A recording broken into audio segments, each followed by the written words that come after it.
Welcome to the Backpacking and Blisters podcast, everybody. My name is Carl Mandrioli, and I've got a very special guest host today, Villain Jesse.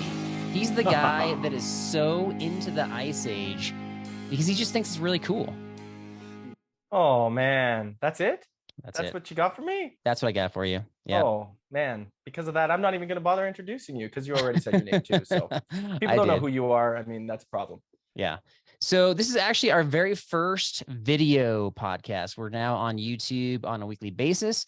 And you'd think that our first video podcast would include the regular co-host, Derek. It did not. Well, would they? If they've been listening for any time, they'd probably expect Derek to not be here. Let's be real. he did miss episode 100, which is a pretty big milestone. He's got a character to play Carl, and Derek is like, he's perfected it. He has. Yeah. He's still the main co-host. He's coming back in a couple of weeks. He's had some scheduling problems with his nurses. He's got 2 special needs kids at home, and he's got a lot on his plate. So he'll be back and hopefully better than ever. But in the meantime, we've got, I kind of reached into the bullpen and pulled out Villain Jesse. So man, really appreciate you coming today. Hey, no problem. It's good to be here. All right. So kind of got a couple of things going on. So first of all, this is like, we're just introducing an interview that I had a little while ago with a famous backpacker, Emily Ford. Yeah. Yeah. Like super famous. So famous. I had never heard of her before. And that's how you win people over, just like that. Hey, okay. Like, as much as I may not have heard her before, I mean, she's done some wild things. Right. Well, and she has documentaries made about her. So yeah. Are you not as plugged in as you should festivals? Be? Say it again. And in film festivals? Film festivals. Yeah. So documentaries, film festivals. Are you not as plugged in as you should be? Maybe not. I mean, she even was just like, she's in Banff. She's in my home turf. Right. And never heard of her. Over here. So now you got introduced to her. And so, we kind of extensively went over her achievements. The big one that we're focusing on is she did the Ice Age Trail in Wisconsin. And she's the second person to complete that. And she did like in the wintertime, second person to complete it in the wintertime.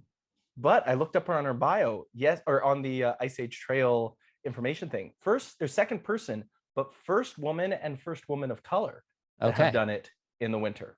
So and probably the only one at this point. Is that correct? I said first, so I assume probably the only one. Right. It's been a little while since she completed it. So So we went. Yeah. So anyway, I had the interview with her. We'll get to that in a couple minutes. And we'll chat about that. We got some good things that came out of that talk for sure. So we do have a Bible verse for the episode. Genesis 2:18. You might even know this one. Then the Lord God said, "It is not good that man should be alone." Jesse. He didn't say that it's not good for woman to be alone. Because technically woman wasn't alone because she was joining the man, right? It's true. That's true. Right. Okay. But I mean, you are good. Like you're kind of like a, be by yourself expert, correct? I do sort of. I don't know. I'm like one of 2 extremes. I'm either alone by myself in the middle of nowhere, or I am with like a whole bunch of people. Okay. Well, but you're good at, kind of going off on your own and enjoying that alone time. So, but I would, having done a solo trail by myself, I would emphasize that verse is true. Man is not made to be alone. You still like interaction. Yeah, you feel it when you're out there. You feel it, that loneliness sense in. It does. Really does. It does. I've had that experience as well. So I guess my question from this Bible verse was, does this apply to backpacking? Sounds like you already answered that. Well, for short, like 5-10 day, even like a 2-month stint, go for it. Enjoy some alone time. Just don't live like a hermit. Okay. Just a 2-month stint. Like that's forever to me. Well, I mean, 2 months out of your entire life. It's a wee bit of time. That's so funny. So it's interesting because, like having you guest host this show, I feel like you are highly qualified to speak about a lot of these experiences that she had in terms of, going long distances by herself and a lot of the things that she had to endure. So I'm really curious what your takeaway is. Yeah. So there's some really cool things that she actually mentioned that brought me back to my journey and was like, oh man, I totally forgot about that. And it was like, yeah, that just hit so hard. So it was an awesome interview. She like the thing she did crazy. I mean, it's not even this, like, it's the one thing to do a long trail, but to do a long trail in the middle of winter is like next level. Next level for sure. So let's get to it, man. Yeah. This is the interview. Here's how it went down with Emily Ford. Emily, thank you so much for joining the show. How are you doing today? I'm good, thank you. I'm just getting back from Canada today. I was out in Banff, Alberta for the Banff Film Fest, so good to be back in Minnesota. Wait, so you're getting back today? I got back today at 12:30. I got back to Minneapolis and drove back up to Duluth after that. Oh my gosh. Well, thank you for jumping on our show. I really appreciate that. So you were at the Banff Film Festival. Do you have another video coming out? Are you part of that again? Yeah. So our second film made it in. It's called A Voice for the Wild, and it talks about my ski across the Boundary Waters this past winter. Boundary Waters is like 1 million acres of protected wilderness here in northern Minnesota. Okay. And so we pitched that one in, they accepted it, and so we got to go back out to Banff this year. Okay, and so I'm not as knowledgeable on the Banff Film Festivals as I should be. So when you went to Banff, that's like the launch of their festival. Is that correct? Yeah. Okay. Yeah, and then from there they pick films to go on different tours. So last year we were on the Maple Leaf tour. And so we traveled to the film traveled to different countries. I have nothing to do with it after a little while. Okay. And hopefully we'll kind of hop on that again. And then so I multiple places in Colorado, they will do the Banff Film Festival, but just like in your local area. For sure. Yeah. Okay. I'm getting ahead of myself. So I didn't realize that you were doing that, and that was so recent for you. So thanks we'll get back to that. But let's go back to the beginning here. So can you tell us just where you're from originally and what got you interested in backpacking? Yeah, originally from when I was a wee one, I'm from actually the Twin Cities here. So I was a little suburb outside of Minneapolis, St. Paul area. And actually I always think it's so funny because I come from quite the motorhead family. So we ran snow machines and four-wheelers and dirt bikes and whatnot when I was growing up, and ice fishing and all this stuff. And went to college, got a geology degree. It was like really cool. Our field trips in college were really quite fieldy, like kind of in remote areas. And there was no hotels or anything like that where the college would pay for. So that's kind of where I learned how to camp in a tent. Moved to Duluth, Minnesota, which is in northern Minnesota, where maybe about, I don't know, 3 hours from Canada, Ontario. Okay. And we have the Superior hiking trail that pretty much runs right through town. It's awesome. It's 320 miles. Right. And when I moved here, I saved up all my little pennies and whatnot. And my mom bought me my first tent. It was like a 3-person, I can't remember whom. Oh, Alps mountaineering tent. Oh yeah. I don't know why I asked for a 3-person tent when it was just me. So you're not claustrophobic. You can kind of spread out, right? I didn't even have a dog back then. I don't know why I decided to do that. And then my first backpack was a Deuter backpack, which is, I always think is like the Cadillac. I wanted to be that cool girl that had an Osprey backpack, because they're like, they look so cool, but they just didn't fit my body. Yeah. So I went for the Deuter. Gotcha. And set out on the Superior for maybe 3 days. I packed so stupid. I had no idea what I was doing. My backpack was so heavy for a 3-day trip. Looking back on it, I mean, I'm carrying a 3-person tent just for myself. Right. And it was like mosquito infested. It was so hot and so arduous. I didn't even hike that many miles. And I was like, this is the coolest thing in the world. And I kind of never looked back. And just over time, I've collected, gear and whatnot, and stopped using a 3-person tent for solo adventures. Right. And have gotten much better at it, but I don't know. I kind of just fell in love with it. Yeah, it's interesting you had that reaction, because I mean that's the kind of person that we like to have on our backpacking trips, is the person who is going to maybe struggle, but then learn from the struggle, adjust, and then get better and better, right? Like you always realize the first time out, you're not going to do it the best way. You're going to always refine what you're doing and sometimes make big changes, but there's always those people that are like, this is so dumb. And then they just give up. Like, this is not for me.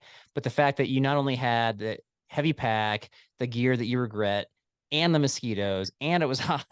You're like, I love this. That's great. That's, you know, that you're on the right path, literally and figuratively. I feel like there should be like some hot list of all the gear that we regret. And you know how people are like, top 10, blah, blah, blah of the year. I think we should Oh just yeah. have like top 10 gear we regret of our lifetime. Oh yeah. Oh yeah. I think we did an episode on that. Like, I can't believe that I took that. Oh my So, well, what would gosh. that be for you? What would be the number one on your list that you regret? From that trip, honestly, and this is the worst thing because this is practically illegal in the backpacking world, is I packed things in glass jars. I Oh genuinely yes. I don't know what I was thinking. Glass is a no-go on the Like trail, right? mason jars? Yes. Okay. I Like, is don't know that your what water bottle? Did you drink out of a mason jar? no, I don't I put like I had like a little ones where like I put spices and like put like Okay. things. I just like would put I don't know, it was like part of my kitchen kit. Right. And I so stupid. Did any of them So break? stupid. No, no, it Okay. was fine. That's I mean, good. they all stayed together. I know that's why you shouldn't no glass in the wilderness. We don't need that out there. All right, you heard it here first, folks. Don't bring glass jars on a backpacking trip. Oh So my there you goodness. go. Too heavy. They're heavy, and yeah, and if they break, obviously they're gonna wreck whatever's inside your pack, right? And cut you up, probably, Totally, likely. Yeah, totally. but that's a That was fun one. that I was haven't heard that before. oh God, that was Emily circa 2016. So we don't need to Okay. go relive that. Well, we have a guy on our trip, Rocky, who brought like the glass jar of peanuts, like the full size one, and he was pretty far into his backpacking career when he did that. And I don't know. That's kind of just who he is. But I don't think he brings that anymore. So anyway, I've seen the glass jars, but I haven't seen like the little mini ones where you have the different spices and stuff. That's really cool. So yeah, It's that's a not new cool. one. No, no, no. We're trying to tell people it's not cool. No, we like these stories. We like people when people learn from their mistakes and then they move on and then they look back. I mean, I look back and I had like, what do you call it? Like a toiletries bag that you put in a suitcase on my backpacking trip on my first one. So there's all sorts of silly things, or Yeah, jeans, or whatever it is. But honestly. that's funny. All right, so okay, Backpacking Magazine has you ranked as the third most famous Ice Age traveler for doing the Ice Age Trail. Do you have any guesses who's ranked ahead of you?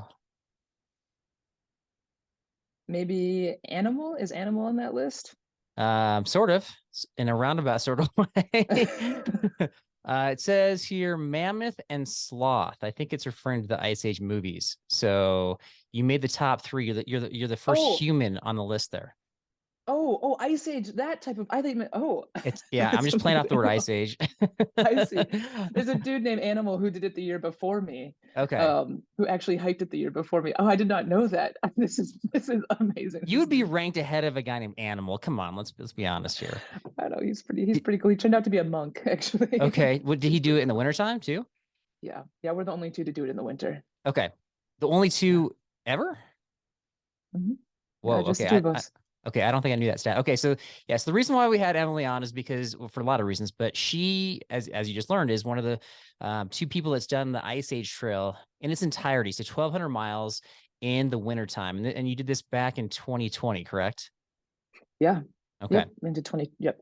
Into Okay. 2021. Yeah. And her story is very well chronicled. She's been on lots of media outlets, and currently Outside Plus has like a 30-minute documentary that's kind of, yeah, kind of covers the highlights. Is that fair to say? Yeah, I would say so. Okay. Yeah, we'll get to Yeah. that here in a little bit. So okay.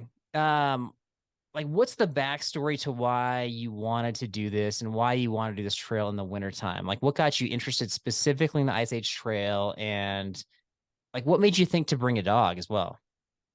Yeah. Yeah. Such a good question. Like you get these adventures in your mind, and be doing 1,000 miles is like kind of a milestone for the through hiker. Like Oh your yeah. first 1,000 miles, you're like, okay, I'm like kind of becoming the real deal. Um, For sure. and I happened to get December, January, and February off from my workplace. I'm a Okay. gardener, and there's not much gardening to be done in the winter here. Right. So I get laid off for that time of year. So that's why I go in the winter time. And I was out playing bar league volleyball with a buddy of mine, and I was like, she was one of my resuppliers on several of my trips I've taken. Okay. And I was like, I just want to do 1,000 miles. And she knew, I don't even know how she knew about the Ice Age Trail, but she cued me onto it. And then that was it. That's really the end of the story. I was like, great, I'm going to do it next winter. That was the whole But you're thing. like, I just want to do 1,000 miles. And she's like, well, I know a trail that's not too far away from here. And you're like, all right, Yes. sold. Yeah. That was it. Yeah. And I really like it that it's in the Midwest. I always, tell people, I know the West and the East are really cool places and they have really cool trails and whatnot. And the Midwest kind of gets a lot of flack for it. But Right. I mean, 1,200 miles is 1,200 miles. Yeah, and going through an entire state, kind of wrapping around, like, the way that it has it structured there. 1,200 miles is a stinking long ways, especially in the wintertime. And as I was watching some of the footage, it's a mix, right? Like there's some roads that were covered in snow and ice, but it looked like you're plowing through some snow, at different points in the trail where it's not just hiking on top of the snow, but it's some arduous going, right? Yeah, lots of post holing happens. Like your leg just goes straight through the snow. It's like crusty on top, where like my dog Right. could walk on it, but I'm too heavy, so I sink through. Yeah, because I mean, when you have a winter pack, it's a heavier pack for sure. Yeah.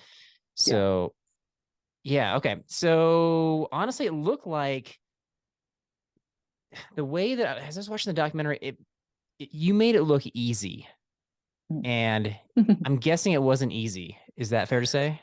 you know that's like the number one critique we get on that film? Is that right? Okay. That's Yeah. not an original People, comment. Sorry. people are, well, I think it's so funny. Because it wasn't terribly difficult, and here's why. It really became quite a communal. Here's the thing. We also need to remember that it's been a couple years since I did this trip, Right. and maybe I'm looking at it with through rose-colored glasses now. I don't For know. sure. Um, but from what I like remember is that so many people came out to come meet me, and like to come just like experience what I was experiencing, that it wasn't too terrible. But yes, there are some parts that Jesse was not there for, Hmm. and mostly it was because I was wet and cold Hmm. from sweating and then being in my tent at night and whatnot. Right. And that's what you don't want is to get wet and cold, especially in the Wisconsin wintertime. Yeah, So yeah, I imagine if you're sweating and then you're stopping and then you have to set up camp, like that's gonna be miserable, right? it can be. It depends how cold it is outside. Yeah, Okay. and it's like how windy is it outside is kind of the real question. Right. Right. Yeah, Okay. yeah. But sorry, I'll circle back because I didn't answer this question. Diggins, my Right. dog, Diggins, the which dog. is lots of people always have questions about her, which is great because I love her so much. She's a little bit of a bear, but she's awesome. I at the time I was dating somebody who would be watching the house, and this, Zulu, my other dog, is one that we were kind of raising together. And my partner at the time didn't want to be alone, totally understandable, for 2.5 months. Hmm. And so they're like, you have to leave Zulu here with me. You can find your own dog if you want to go do this. I was like, great, because Zulu sucks in the winter anyway. Hmm. And so I posted on a women's mushers site, up here in Minnesota, Hmm. and one Okay. person responded. Okay. And I was like, hey, anybody have a dog I can borrow for a trip and whatnot, looking for a husky? And yeah, one person responded. It was Sherry. And I met Diggins and we hit it off right away. Hmm. Did some shakedowns together, did our trip together, said goodbye to her. Worst day of my life. Was so miserable when I got back home. Mm, And about a month and some change later, I was like, can I please keep her? I'll pay right. you anything. And she's like, yeah, you can keep her. I was like, Oh my thank gosh. you. Yeah. Okay. So yeah, getting back to the can I borrow a dog question, is this a common question people have, whether it's in the backpacking community or in the dog musher community? Is this common? I don't think it is in the backpacking community. I have yet to meet another person that's quote unquote borrowed a dog in the Right. backpacking community. Mushers will, from where I've guided. I only have guiding experience. I don't have like racing experience. Okay. Um, but you don't exactly borrow dogs for the winter. You lease them more Okay. so. Right. Yeah, for like guiding. Interesting. And Yeah. so yeah, so the end of that story is that Diggins ended up with you. You made that bond throughout the journey, and yeah, like it was hard to say goodbye, and so you didn't have to say goodbye in the end, right? Diggins is still part of your life. Yeah, she's on the bed right now. It's pretty Okay. awesome. So, but what made you even think to do that? What made you think, you know what, I'm going to be going out there for 1,200 miles. It's a solo trip. I need a dog. What was that kind of thought process? And it wasn't even my idea. There's a co-guide of mine. We guided together sled dog runs in the Boundary Waters, and she's like, "Are you bringing a dog with you?" And I was like, no, do you have one to borrow? And she's like, no, not really. And she's the one who queued me onto that website. She's like, you should Okay. take one with you. You'll be fine. And I was like, yeah, you're right. Right. Yeah, I'm Yeah. trying to think if I wanted to borrow a dog. We've rented llamas before, but that's renting, that's paying. A little And, different. Yeah, a little different. yeah, I don't know if llamas would handle the Wisconsin winter as well as the dog, but it would carry your gear though. Anyway, okay, so that's yeah, Truly, honestly, that's actually a good idea. Next trip, I might just have an alpaca, some yeah, pack animal, maybe. yeah. The one drawback is they can't. I mean, you were putting in some miles, so from what I gathered, it was about 15 to 20 miles a day on average. Is that what you're doing? Yeah, yep. Okay. I don't think the llamas could do that, especially in the snow. I think they were, at least the ones that we rented, they said don't go more than 8. And Really? and we had one guy who overpacked him. So even 8, I think we did 5 because we had like little kids with us. And then the llamas like sat down on the trail because they were overpacked. They just were stubborn. They're like, we're not going anymore. So Oh my goodness. yeah. Anyway, What? yeah. But I love backpacking with dogs. I've just never taken a dog in the wintertime. I imagine that having the dog inside the tent with you would be like a warmth advantage, right? Pros and cons, totally. She's great Okay. in the tent. The biggest con is that she adds so much more moisture to the tent, Mm-hmm. but With I think it's oh, worth really? it. With just like the condensation? Oh my gosh, yeah, because her body is like a million BTUs, I swear. Okay. And all that turns into that just, yeah, it's like you have a whole weather system inside your tent. I would not have guessed that. That is really interesting. And like no matter I have like currently I have a really, really good like I run with Hilleberg tents now. Okay. They're polar tent. Mm-hmm. They're fantastic, like top of the line, fantastic tent. And even still, her little moisture inside that tent is just like I practically keep the whole thing unzipped because I'm like, you're too warm. Yeah, I just got to vent it out there. Yeah. Is that okay? That was one of my questions about gear that I had just from watching the video. It didn't really feature gear that you had. It was a couple things I picked up on, but the tent, I don't know if that was a Hilleberg tent that you had back in the day, but it looked like a Sierra Designs tent, like almost like a 1990s style Sierra Designs tent. Am I off base here? You are so close. 1989. What? Are you Yeah. serious? Okay. 1989 Sierra clip flashlight. Yes. That's so funny. I think that was one of my first tents, not back in 1989. Okay, how in the world is that thing still like functional? Like the interior, whatever the rain fly, that the waterproofing on that had to be peeling off or whatever. How is that thing working? So it's a former boss. My former boss let me another thing I borrowed and ended up keeping. Okay. I ran out of money is what happened. And Okay. I couldn't afford anything else. I couldn't afford to buy another tent. All right. And I again has like she's like, this is a great tent. It's still super functional. And she's kind of one of those gearheads that like takes really good care of their stuff. Yeah, yeah, yeah. And it was in mint condition. I think Okay. I was the first person to put a little hole in it. I think I Okay. don't know. I covered it with gear tape and it was perfect. Yeah. Well, a I don't know little if it hole after 1,200 miles, I think is reasonable. but yeah, I mean in the winter time it's not you're not really worried about um like rain, you just need the snow to slough off the outside. And the shape of that tent is Hmm. really good. It's a really good, there's a lot of room in it. You can sit Hmm. up really well in it. Like Sierra Designs already knows that I love it. I'm Okay. like, this is never, I hope you bring back this shape of a tent. They'd have the new versions, but Right. they knew what they were doing. Wait a minute. That's not, I don't think that's a 4-season tent. That's like a 3-season with like a lot of mesh, correct? It is a 3-season tent, yes. Okay. It does not have a whole lot of mesh. The All right. walls are whatever rain fly fabric is pretty much the whole thing. There's two Okay. zippers where you can have a mesh door though. And Right. Right. Right. Right. this is my tiny soapbox about how you don't need the best and the fast and the furiously great gear to go Hmm. do a fun expedition. No, for sure. Yeah. Whatever you have, grab and go. I think that's really, it's more impressive that you did it with that tent, really, Yeah. because if you said, what, like Carl, you're going to go in the wintertime, you're going to go in Wisconsin, and, the Midwest cold is a different kind of cold than here in Colorado. You can bring a tent. Like Sierra Designs clip flashlight would not be like near the top of my list. So the fact that that worked out for you is super impressive.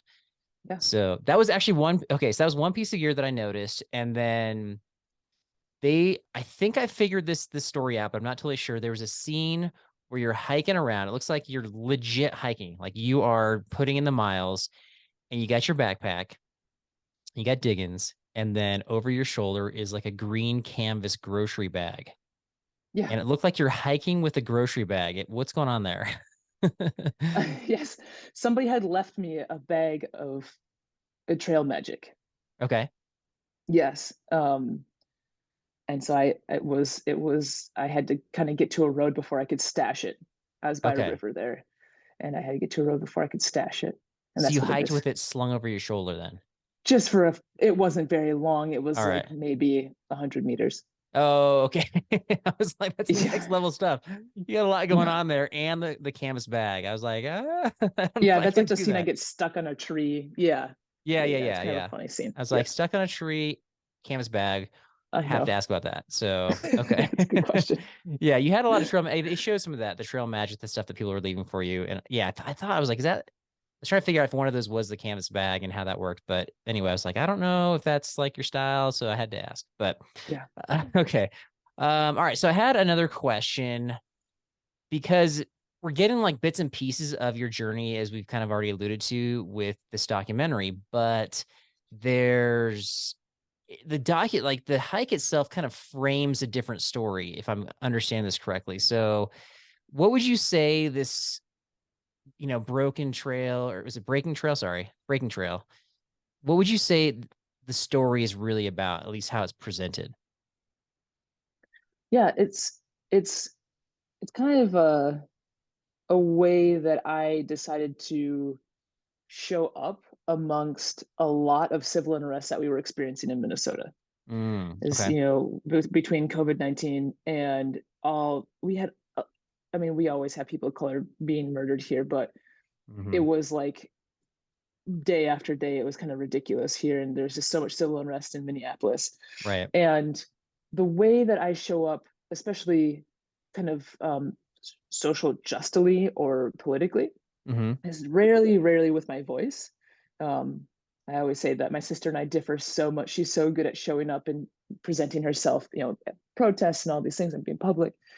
And this story was the way that I could show up and continue on in a social justice movement, in a racial justice movement, in a way that I knew I could be authentic. I think that James Mills in the film, he alludes to, or I think maybe even says, that this is one of the final frontiers of racial equality, having people of color in the outdoors, right? And Right. having it be equal in the outdoors and having it be equitable.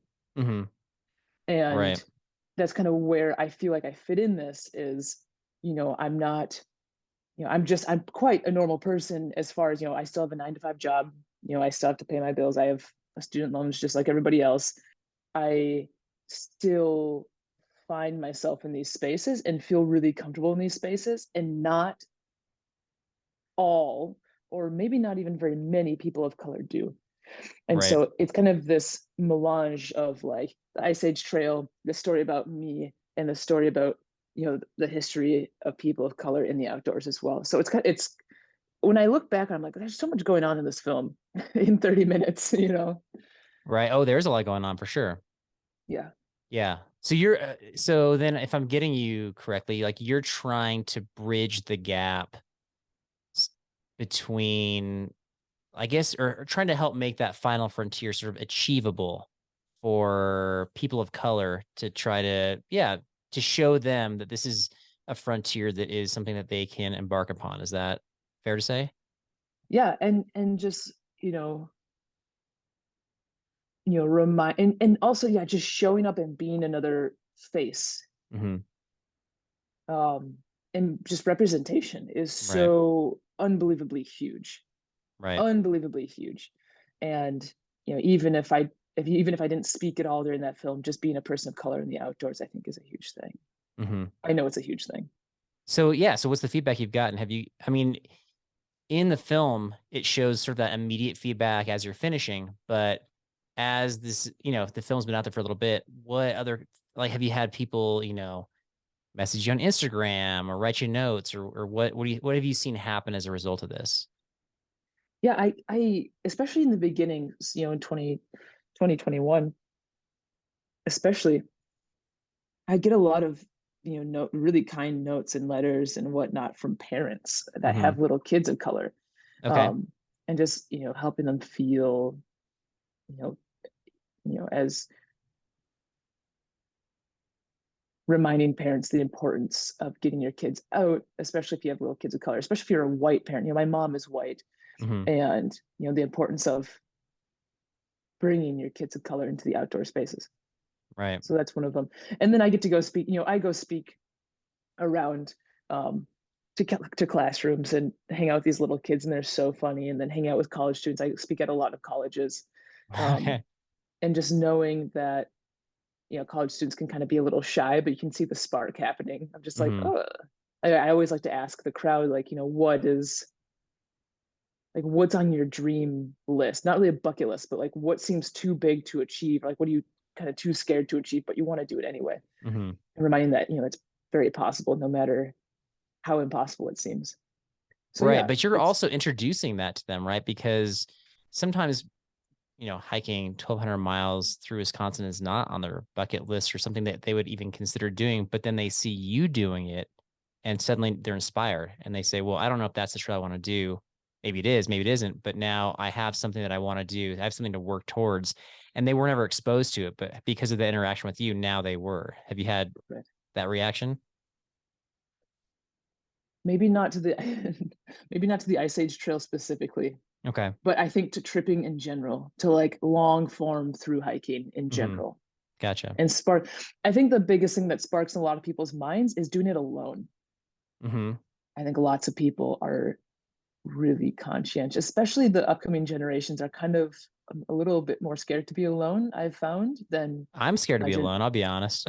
my generation, and I'm a millennial, and generations that come before me. And so just introducing them to this idea of like, you don't need anybody to go do these things. Of course, I always preface this with all of my solo adventures are such a communal effort to get me out there. Oh yeah, for sure. But the action of doing it can totally be done on your own. And kind of trying to light that fire in them too, of just like, if nobody, that's how you were asking me, how did I get into backpacking? I did move to Duluth, but I got into solo backpacking because I was a little too scared to ask anybody to go with me. Oh, and no I way. was new to this town, and I love Duluth, but as a lot of people find in some outdoor spaces, it's hard to break through like these cliques of outdoor people. So I was like, I guess I'm going by myself. And I just like to empower that, especially in college age students, who just like, be smart about how you go out by yourself, but yeah, don't wait up for other people to pursue your dreams. I feel like that's two steps from zero is to go by yourself.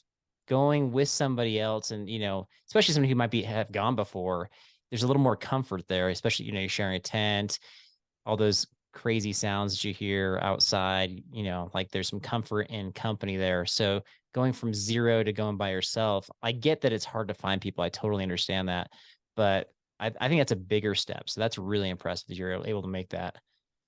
But yeah, wow. Okay. So let's see here.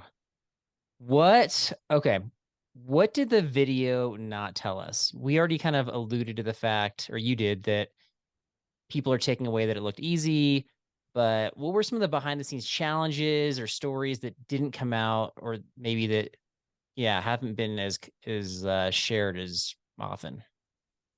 I think there's two. So on like the positive side, one thing that Jesse really missed was literally all of these trail angels that I met and that found me. Really took me in and fed me and let me shower at their place. It just didn't work out to where I would be meeting a trail angel. And there were tons, that was the thing about doing the solo, I guess, as a podcast. I'm putting air quotes around the word solo. Right. That it was such a communal effort. And when I was planning for this trip, so I was prepping for food and all this stuff, my plan was for both Diggins and myself was to throw down enough calories every day as if I were never going to see anybody and never see a gas station. Right. So that was kind of a highlight that he missed.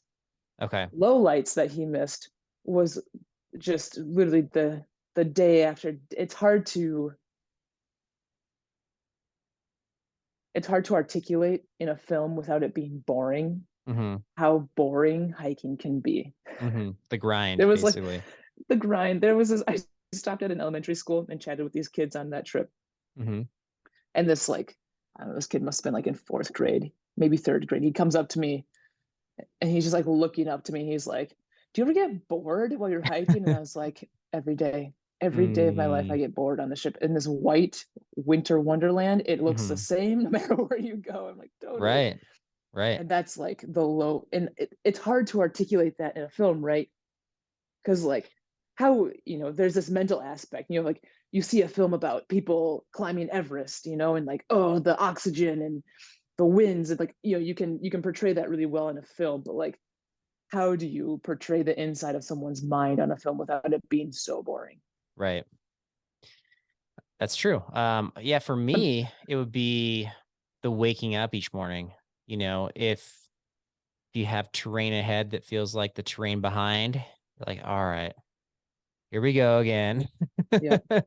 And so I don't know how you capture. Yeah, your question is how do you capture that in a film? That's tough. That's Yeah. for sure. That's tough. Or what's going on? I mean, it's hard to capture what's going on in your mind if you're going solo, right? I mean, you're talking to Diggins a little bit here and there, but he's not talking back to you. Yeah, that's interesting. But it's funny you mentioned the highlights was it were gas station stops to kind of resupply too, because I value the gas stations. So I have this like state by state ranking of the best gas stations with the convenience stores and gas stations to avoid, which states have good ones and which states don't.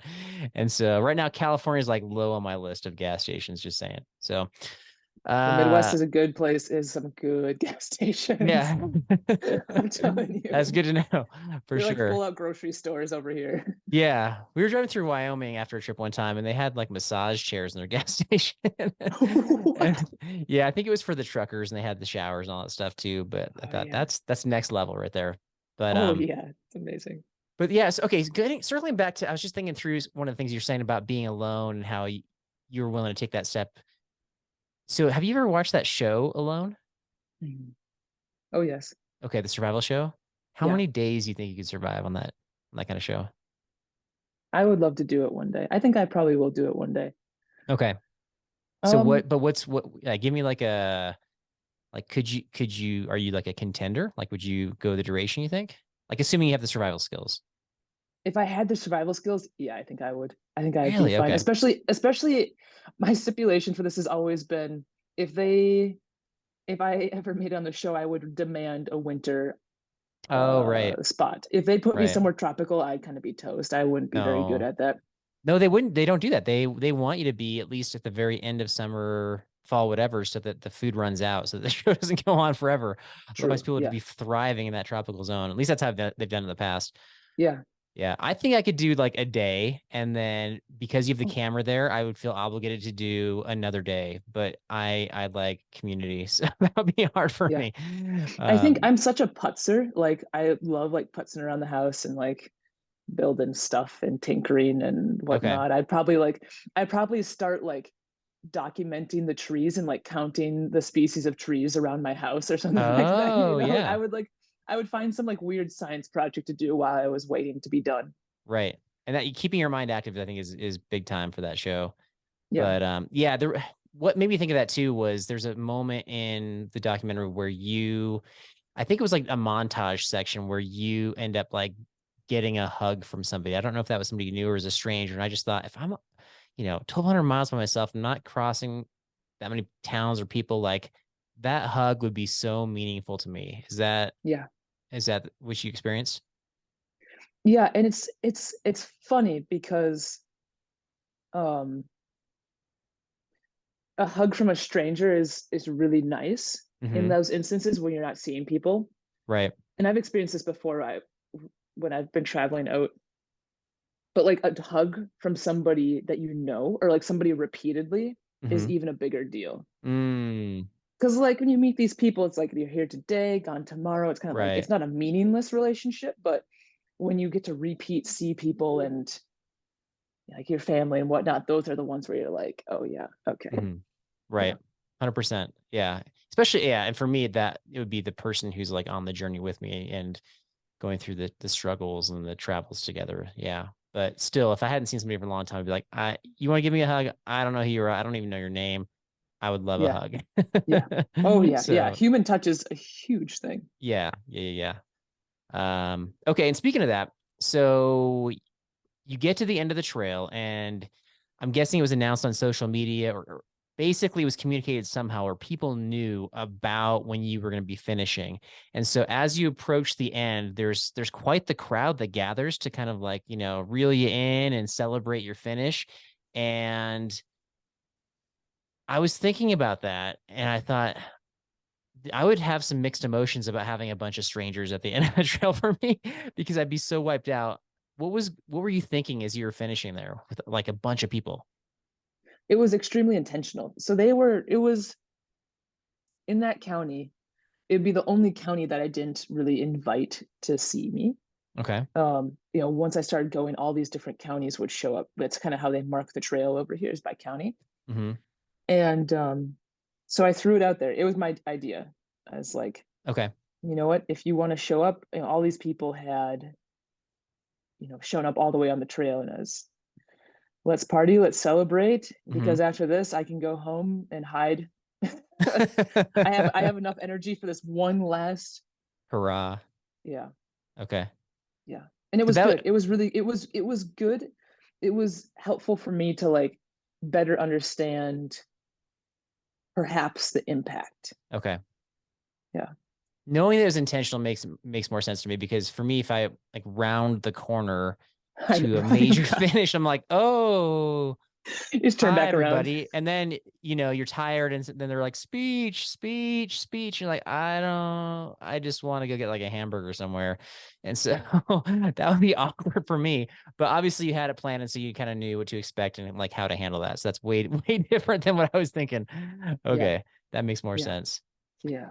All right. And then since this has been out, I want to say like a month ago, there's this show called CNN 10, which is shown in a lot of classrooms. It's not just for classrooms, but it's like 10 minutes of your daily news. And they got a new host recently, a guy named Coy Wire. And Coy came out and he visited you to kind of recap that trip. That's kind of what drew my attention to the story here, because we were watching it with my students in my class. And I was like, oh, that's really cool. I'm going to email her and see if she wants to come on our podcast. So yeah, how was that experience, having like a news person come out and like I don't know how long it spent with you, but it only ended up being like a 2-3 minute story, right? Yeah. We spent a good chunk of the day together, That's what actually. I And was it was guessing. it was really fun. He came up to Duluth, and uh we went past further north of Duluth, and it's always kind of a delight to share the North Shore with people. Mm-hmm. You see pictures of it, you would never think it's Minnesota. We have you know, these huge bluffs and these huge cliffs over Lake Superior, which is the largest lake in the world. Right. And you know, getting him into Lake Superior, which is very cold all the time, Mm-hmm. very, very cold all the time, was so much fun. Yeah. So did he go for a swim in the lake then? Well, swim, it's kind of a relative thing. The Wait, water, if he's like ankle deep doesn't count. Come on. full body. Well, he went underwater. We didn't really go, Okay. splashing about. The water, ranges, is usually in the 40s and 50s. Yeah. 40s. I don't know if it's ever in the 50s, but really, really cold. So Okay. getting him in the water and exposing him to like cold water therapy and to these waterfalls and these beautiful spaces we have, it's it's I think it helps people understand, like, how did I get into this? Because you see the place that I live and you're like, oh, because Mm-hmm. it's desirable to be outside. Right. Gotcha. Yeah. Gotcha. Okay. So was he a nice guy then? He's a nice guy. That's what Yeah, my we had a students want good to time. know. Okay.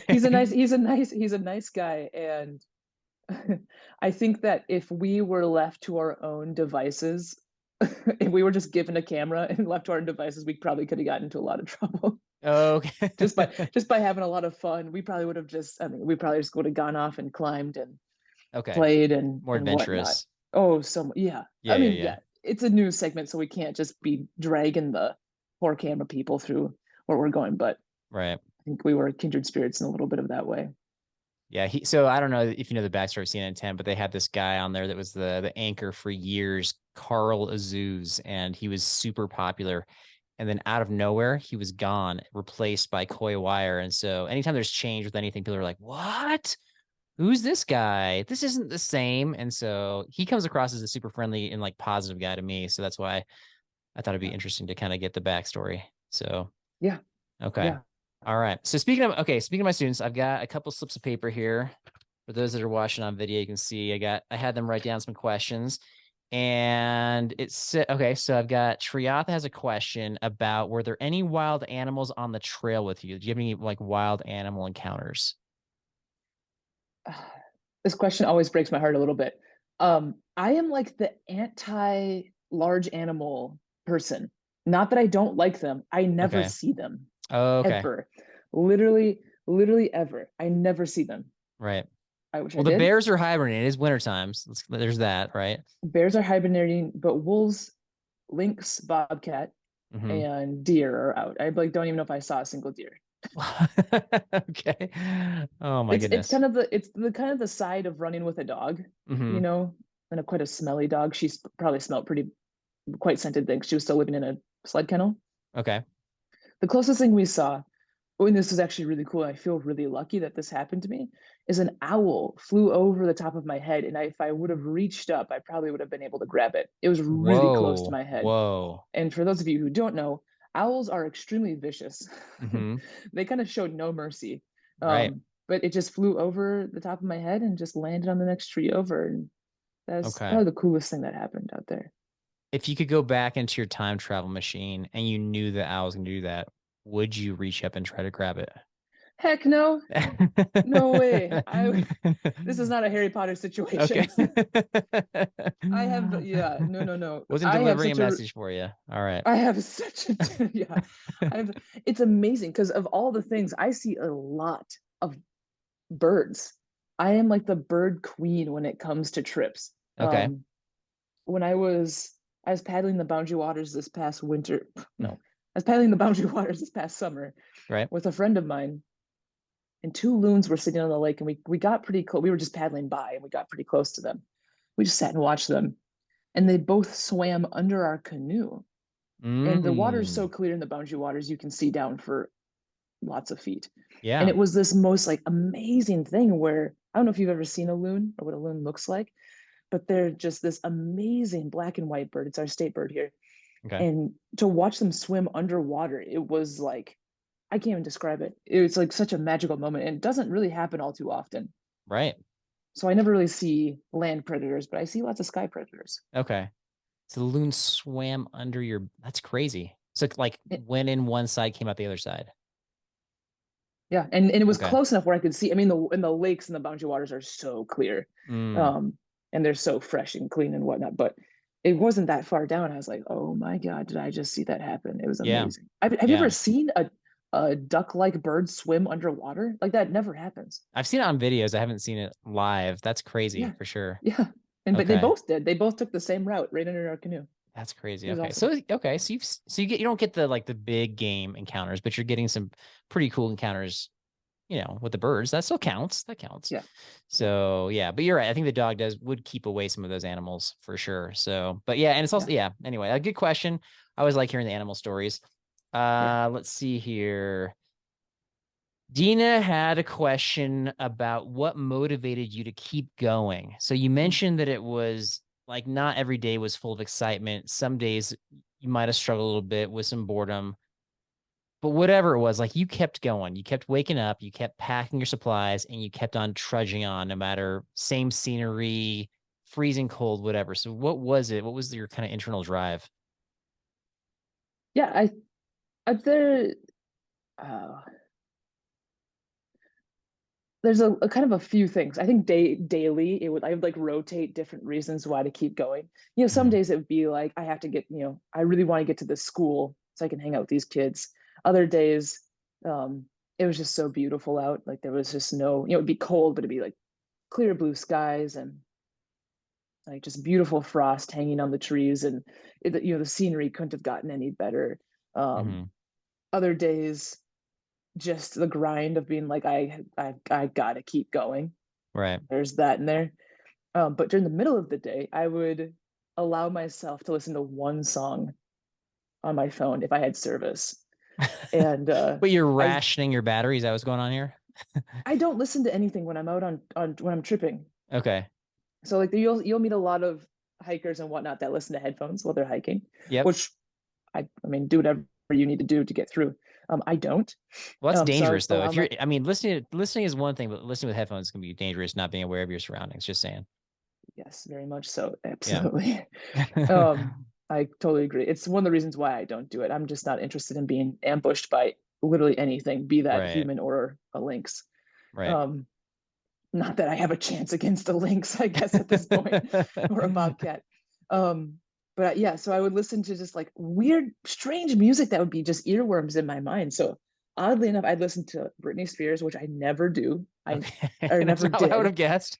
I know. And then uh Taylor Swift and Okay. Florence and the Machine. It was like these three female artists would just like be on loop in my head. And so Mm, like at lunch, I'd like let myself have like one little dance party. okay.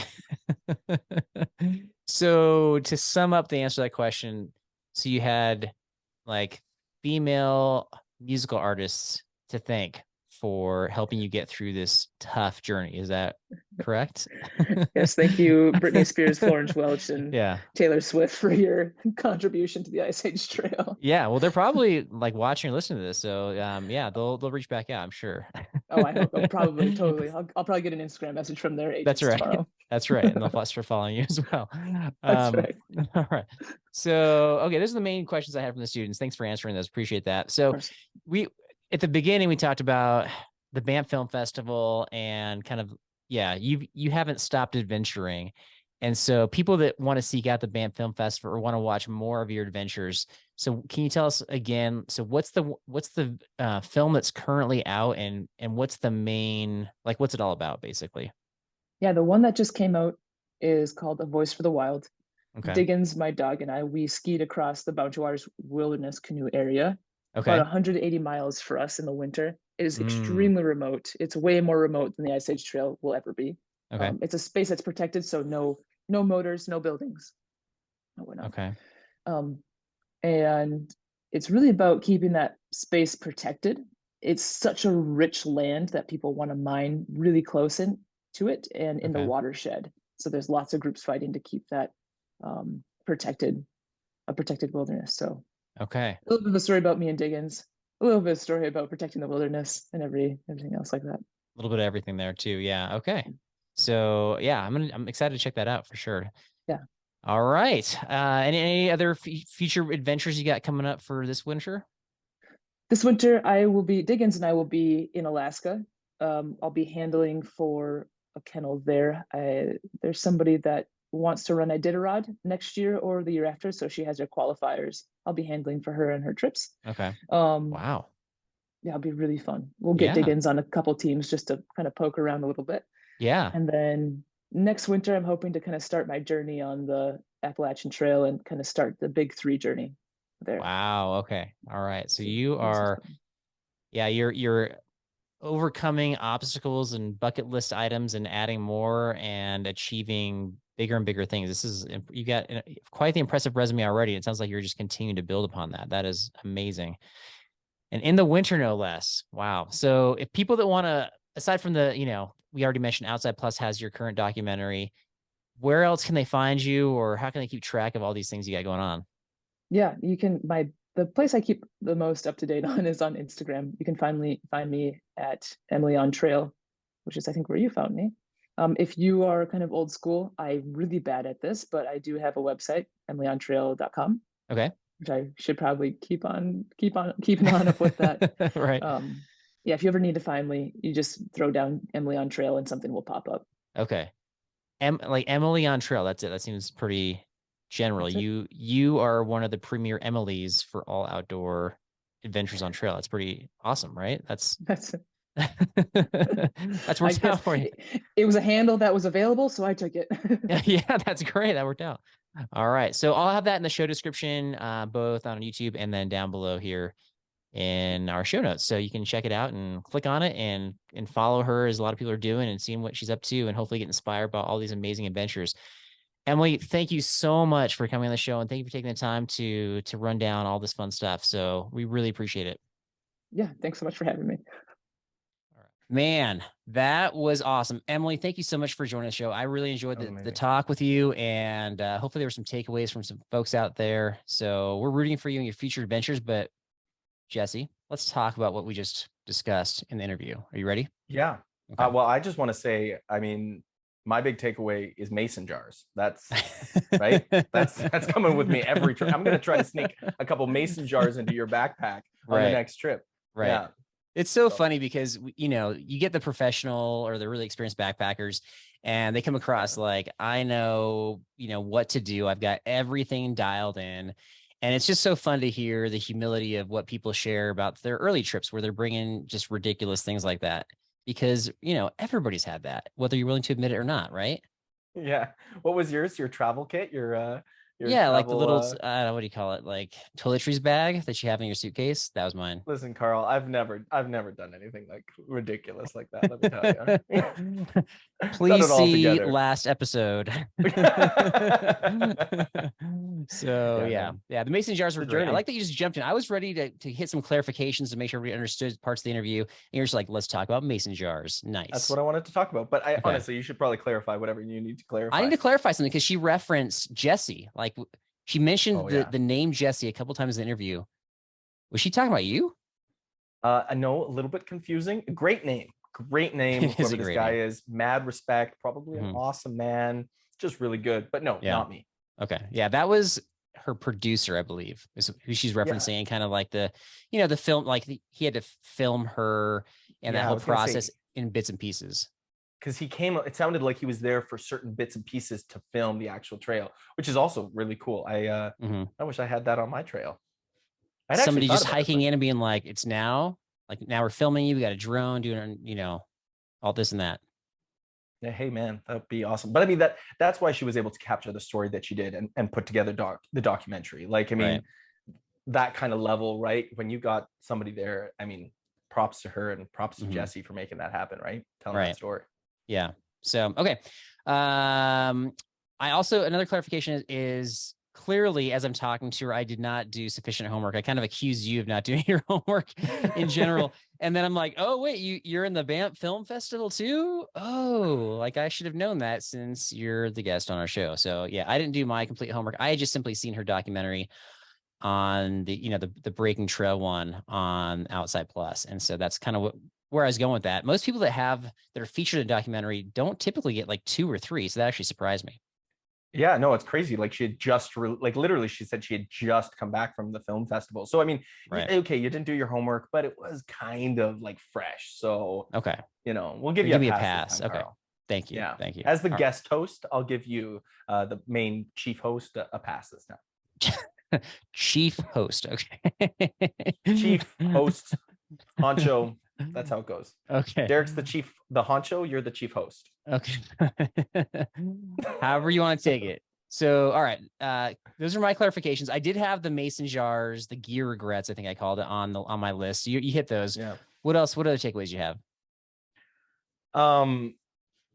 I think it was really cool, just the idea of hiking with a dog. I mean, as much as we talked about the idea of being alone, but being able to see the interactions of dog and human relationship. And one of the things she said about that, though, which I thought was crazy, because I have some friends who backpacked with dogs and whatnot, but just the idea of the heat from the dog in the tent and how that she was like, oh, you know, there's some good things and some bad things. And you kind of think like, what would be bad? And then for her to be like, oh, this hot, sweaty,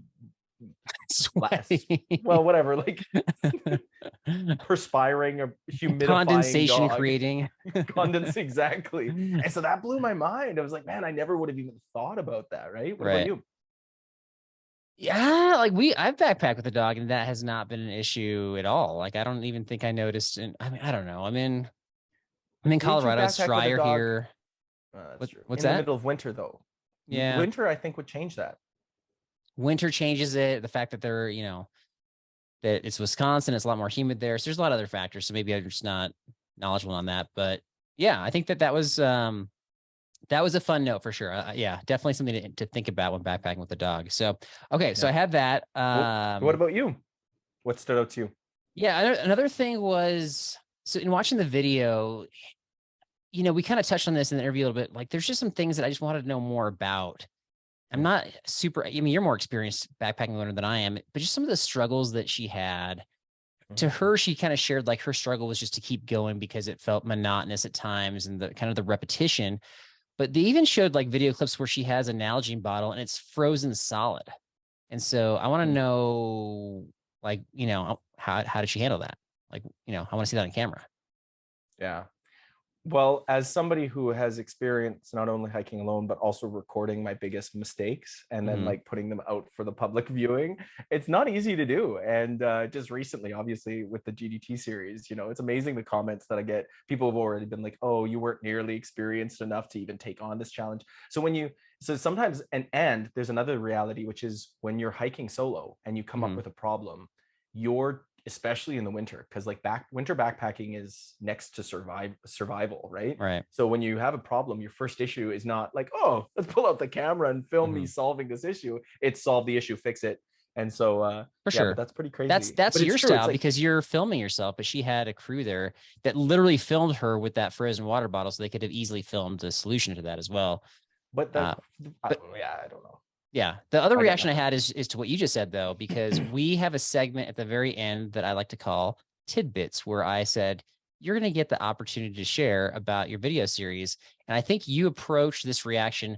How many times can I work in my video series name drop while we're talking about this? Exactly. This is just full on. I'm taking over this as a promotional material. No, but okay, but again, I'm speaking from experience. Like, you don't know how many comments I'm getting on my phone on a daily basis of people like mocking me or making comments about, hey, you showed yourself making a mistake. Right. And so at the same time, I also understand where it's like, it's not always easy to actually show the mistakes you made and how you overcame them. Right. And sometimes that doesn't actually add to the story. So I don't know exactly. Oh, I think it does. People love seeing the mistakes. They love seeing people mess up. The prideful people want to see you mess up and be like, yeah, I can do better than that guy. But that's exactly. They like it for the wrong reason. And that's not the reason she was making this whole, like, there was a reason behind her producing this. And you don't necessarily want a bunch of haters being like, oh yeah, look at her, she doesn't even know what she's doing. You get that. Like, you just get tons of that. So that's true. I can kind of relate with why maybe those things didn't make it. Like I said, sometimes they're just not that interesting. Maybe she had a frozen Nalgene and her camera crew guy was like, oh, here, I've got a not frozen Nalgene. And they just swapped it out. Like, who knows, right? That's cheating. You're accusing her of cheating now. She's not on Alone. This isn't a reality TV show, Carl. Oh my gosh. What's funny about that is, we're planning our big Red Peak Pass journey for next summer. And we're going to have like a helper crew hanging out, but they're not going to be allowed to do that. Like, if they help, then it goes from like unsupported to supported immediately. They filter water, they hand us a water bottle, they give us a Band-Aid, whatever. And so I guess I'm probably more sensitive to that kind of thing than your average person, because I want, the challenge is the unsupported. And so, but okay, well, let me ask you this question. So if you have like a full Nalgene bottle that froze solid that you need to use, and it's in the wintertime, what's the strategy for thawing that thing out? When did it freeze? Like early day, late day? She had it frozen at nighttime. I don't know what time it was. See, that's the thing. So nighttime, my thought is just leave it in I probably put it in my sleeping bag with me. That's cozy. Or buy that hot dog. Yeah, it wouldn't be very pleasant, but it would thaw. Or buy the hot dog. Hey, hot dog. Yeah. Thaw this sucker. Other than that, I mean, what other options do you have? Like, you gotta, I don't know, your experience. Well, that's what I'm saying. Melt some snow in your pot, put the Nalgene in the pot, let the hot water boil around the Nalgene, so it like creates a double boiler and slowly melts the water. But I mean, you're going to use so much fuel trying to do that. So I think your best bet, if you're limited on fuel, is to warm it up naturally with your body. And that's the best time to do that. It's going to be at night. I mean, you'll have a really cold night that night, but you'll have a melted bottle the next day. Okay. I still don't think it's gonna be melted like that. Like, that's thick. It's like a thick ice cube right there. So I was thinking more just like boiling the water and pouring it into the top and letting that kind of just melt down as you go. And if you don't have a lot of fuel, you could just, build a fire and do that. And then just put your pot in the fire and just, go that way. That's what I was thinking, but I'm not experienced in the wintertime. That's what I was asking you. So it sounds like the issue with No, I actually really like the idea of building a fire, and like I'm almost tempted to say just put the whole Nalgene in the fire, because like supposedly like, it actually won't melt or burn the Nalgene, because you can do that with styrofoam. I don't know if you've ever seen that science experiment. You can put like a styrofoam cup, fill it with water, and put it in the fire, and wherever the water is, it won't actually melt. But obviously you get a sooty, messy Nalgene bottle, and I don't know if you'd want to risk that. Right. But the issue with pouring hot boiling water on the thing is, as soon as boiling water touches cold water, obviously it's no longer boiling. It actually cools off very fast. So the amount of boiling water you'd need to do that would be, you'd have to constantly be pouring. Whereas if you put it in a pot of boiling water, you can just keep that boiling water boiling, and it will slowly melt the cold water. Okay.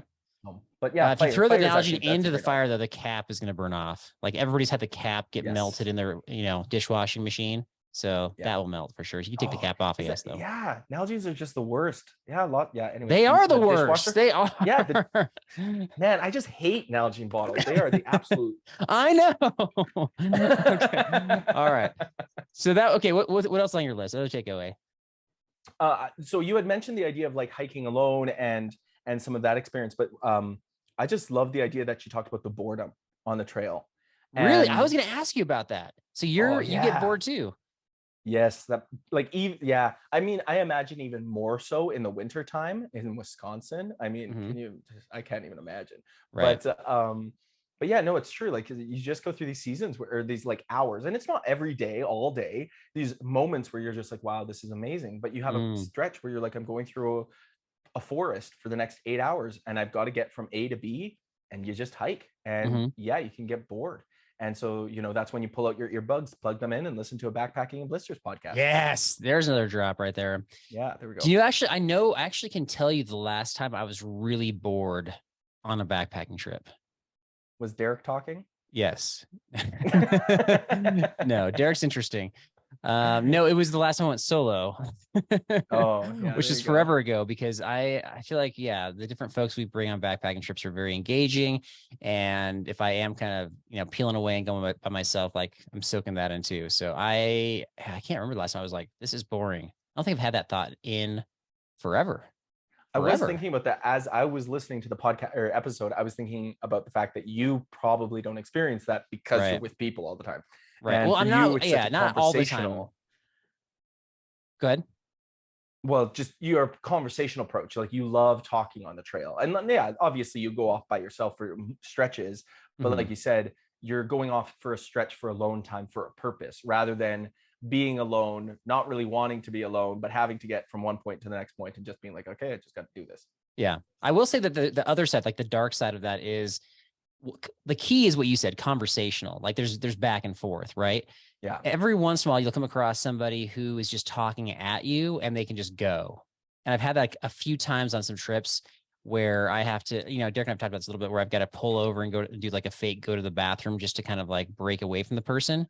And there's just some people that can just, you know who they are. They're in your life. Like they can talk for 30 minutes, an hour straight. Right. I've been that person before. I legit have been that person before. I had this whole hike, and sometimes it's just communication style, right? This one individual that I went up for just a day hike, but his communication style is like question, answer, then you ask the other person a question, they answer, they ask you a question.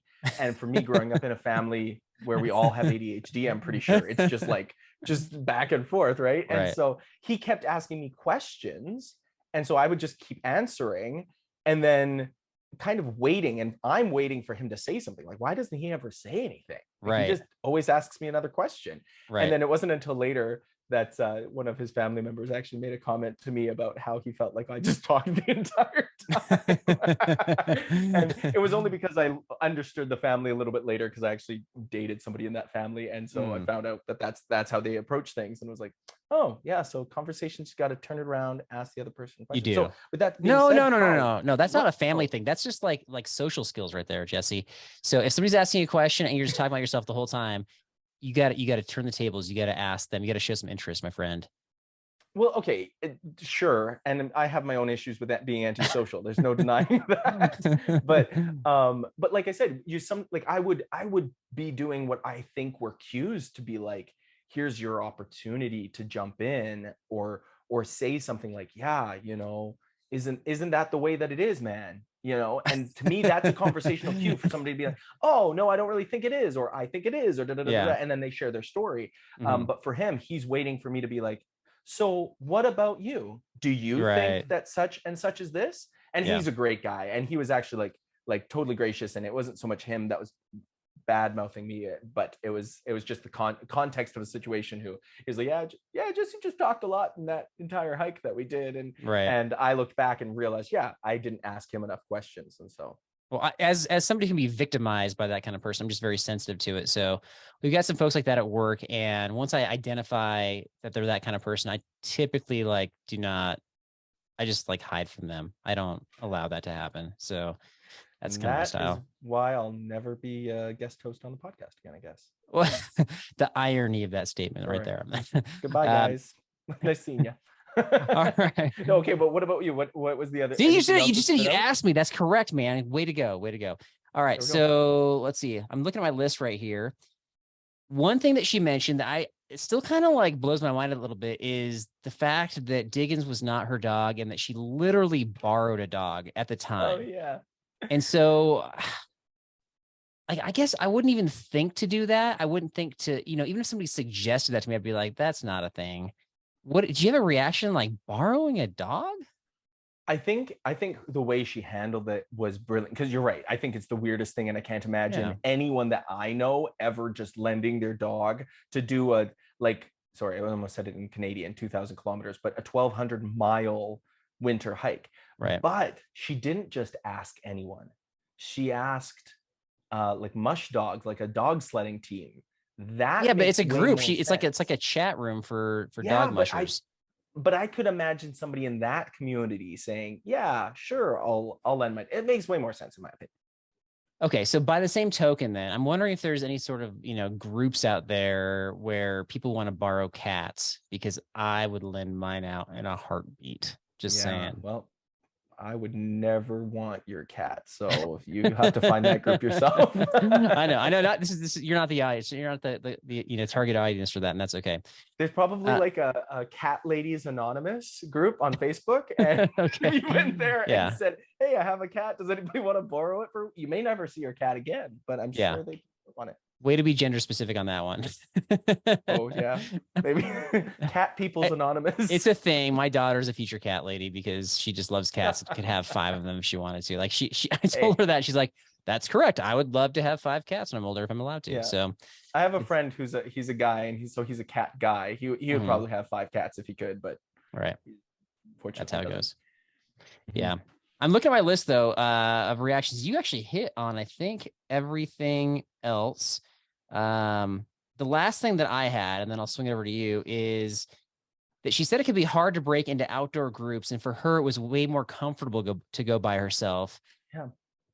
You're a pretty confident guy, but you've also interacted with a lot of different backpacking folks out there through your YouTube channel, Backcountry Forward. You're welcome.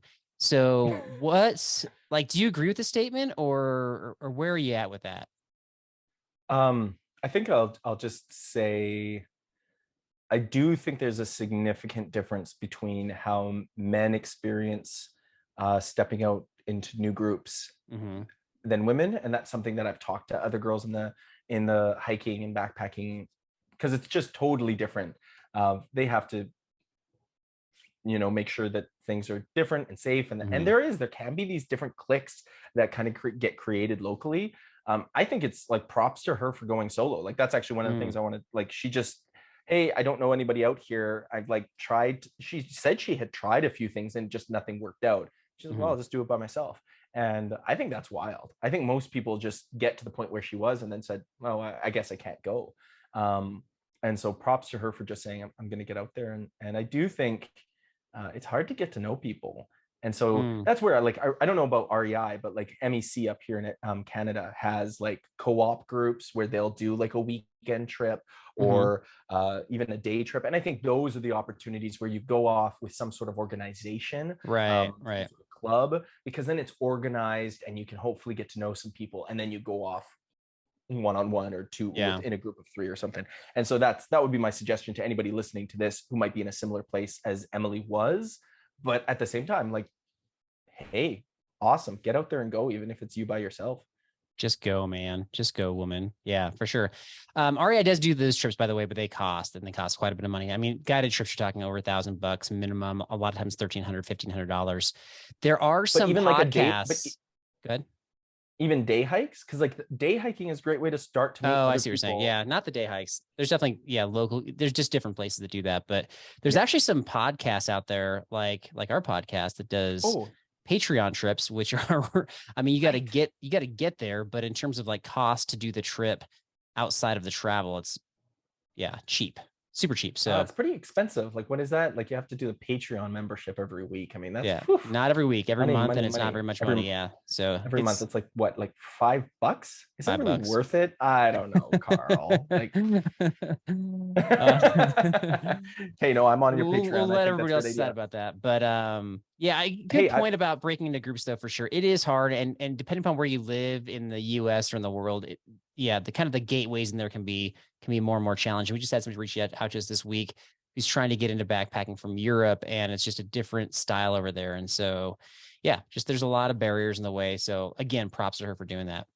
Was there anything else on your list that you had? Yeah, actually, just perfect segue. Speaking of like barriers, like one of the things that I really appreciated and that she brought up was the whole idea of diversity within the outdoor community, and how that was one of the things she wanted, was to show that, like, hey, here I am, I'm showing up. She just kept saying that phrase, which I really like. She's like, I just showed up, and I showed up to do this and to show that I can. And I just think that's really cool, because I think I have had friends who have actually been immigrants who have come here, and they've literally asked me, like, I don't know how to go backpacking or how to go camping. Can you give me hints, tips? Because it's something that's... Do you have a YouTube channel or something? It's almost, well, honestly, it's actually something I do want to actually feature on the YouTube channel at some point, is because for some people it is a foreign concept for them. And even beyond that, like, I remember, as weird as it is, but I remember talking with my friend the first time I was on a trail, a backpacking trail, and I saw this African Canadian guy, or I guess actually he was African American because he was from the States, and this Arab gentleman coming up the trail. And we ended up talking, and we spent the night at the camp, and we all got to know each other, and it was awesome. And even the African American guy was like, I haven't seen another Black guy out here since getting here a week ago. I've been on trails everywhere. And we were like, honestly, I don't think I've seen that many people of color out there. And so I think it's really cool to let people know, like, hey, this is for everyone. I believe the backcountry and I believe trails are for everyone. That's a huge part of my channel. And so I love to see that she just said, like, I just showed up to be here to say, hey, we're here, we can do this, and we can embrace this part of society and part of the community. All right. So I thought that was cool. Very cool. So and again, to check her out, she's on Outside Plus, and her current documentary, Breaking Trail, might be worth the watch. It's actually not that long. It's only 30 minutes. And so again, thanks again to Emily for joining the show. But I actually got some trivia for you, my friend. I've got dog trivia for you. Dog trivia. Trivia for you coming up right after this. If you're in the market for a performance rain jacket, check out the 2-Shore jacket from Outdoor Vitals. It gives you increased waterproofing and durability in areas with high pressure, like shoulder straps, while also giving you better breathability in your torso and underarms. Plus, they have vents to release your underarm moisture. Derek has a lot of that. Check out the 2-Shore rain jacket at OutdoorVitals.com. Are you looking to be less sore, a stronger climber, or simply faster on the trail? Then check out the Training for Trekking podcast. These bite-sized episodes are full of excellent information that can improve your trail performance. He's specially trained in sports science and strength and conditioning to get your body in the right shape and prepared for adventure. Check out the Training for Trekking podcast wherever you get your podcast.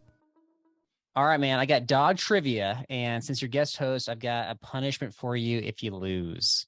Okay. All right. Is it having to continue to listen to your podcasts? Whoa, that's just offensive right there, Mr. Jesse. No, it's this right here. Is that if you lose, I'm just going to go ahead and keep this guy right here. I'm showing Jesse his map. No.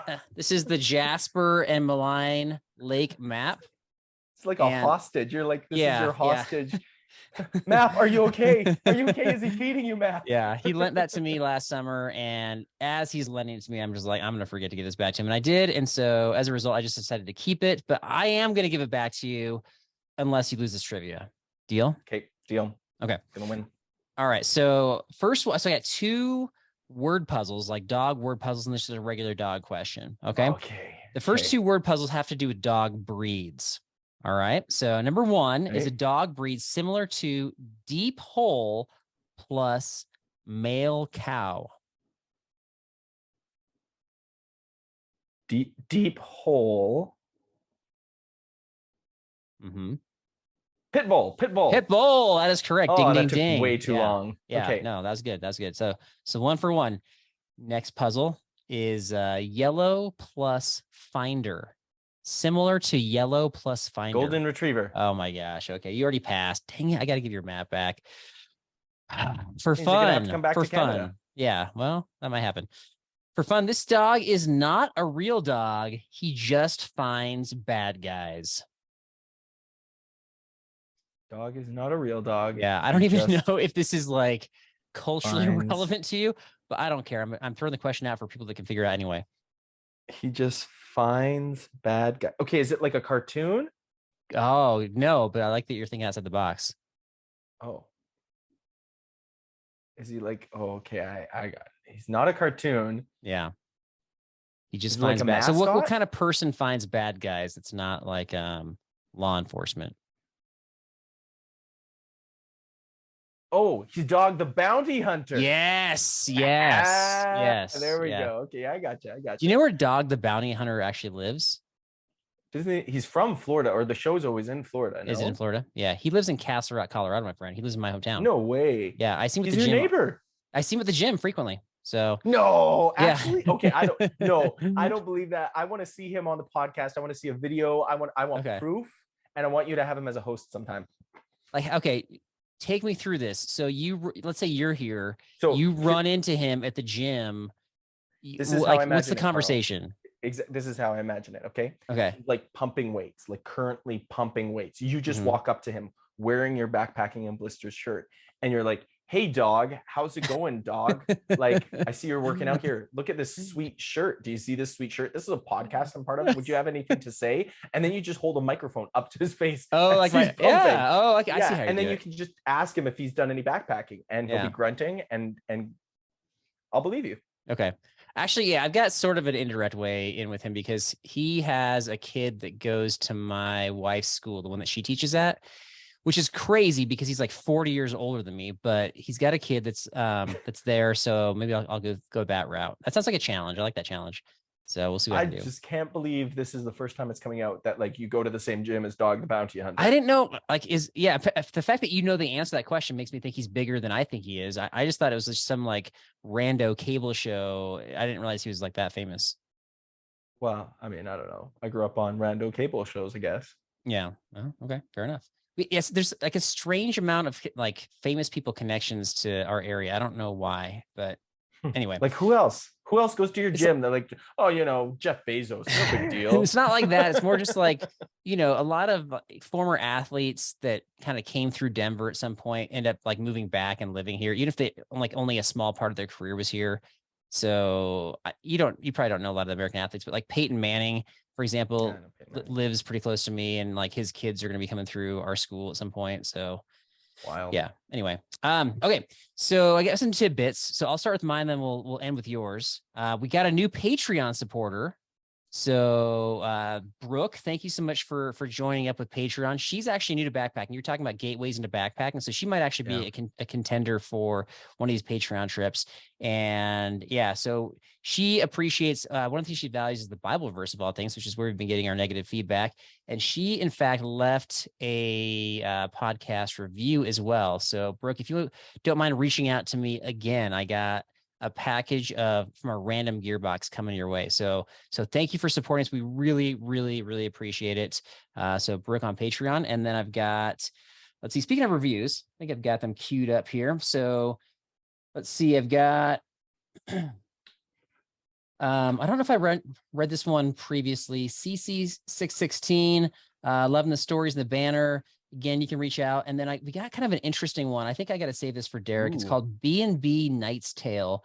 And then the person that wrote this was Salvador 793. And I think they literally wrote like a script for us to read in the review. So is it a B&B version of A Knight's Tale? No, it's just different. I'll just say that. It's kind of yeah, like I got to figure it out. It's like a code. It's kind of like a word puzzle. It's like backpacking and blisters fan fiction. Oh my goodness. That concept is so ridiculous. That's hilarious. Okay. That's hilarious. I really want to see somebody's you can look it's available on the Apple Podcast app, so you can look it up and see. It's not super long, so I'll just save that one for Derek. But again, Salvador, if you want to reach out, everybody that leaves reviews, reach out, give me your address, and we'll send you some random gear from our random gear box. Could be good, could be weird, could be, who knows. So the last thing is, for those of you who are aware, is we did a logo release I think it was this past week, where we swapped out our logo, same show, different logo. We actually got some feedback, and Jess, you can speak to this.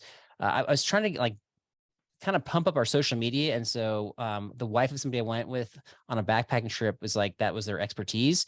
And then she looked over our stuff. She's like, look, the first thing you got to do is take care of that logo. That thing is terrible.